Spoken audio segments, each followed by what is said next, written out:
ating panahon ngayon, marami ang problema na nagkakaroon na hindi pababayad ng tubig ng mga tao. Maraming tao na hindi nagbabayad ng tubig.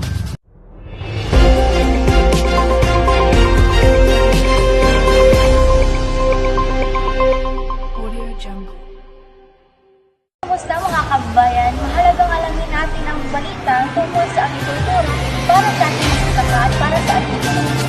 Sa aming balita, ang balita ay totoo. Unang balita, ang Department of Agriculture ay naglusad ng isang bagong programa para sa mga magsasaka.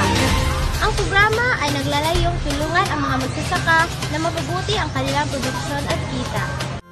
Ayon sa mga magsasaka, ang pagtaas ng presyo ng mga bilihin ay dahil sa mga kulangan ng supply ng mga ito.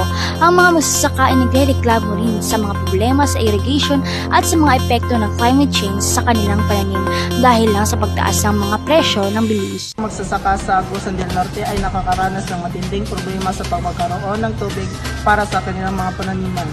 Ayon sa mga magsasaka, ang kakulangan ng tubig ay nagdudulot ng malaking pinsala sa kanilang mga pananim. Ang mga otoridad ay nag-aaral ng mga paraan para matugunan ang problema. May problema ba kayo sa tubig? Mayroon po kasi maraming tao hindi nagbabayad ng tubig.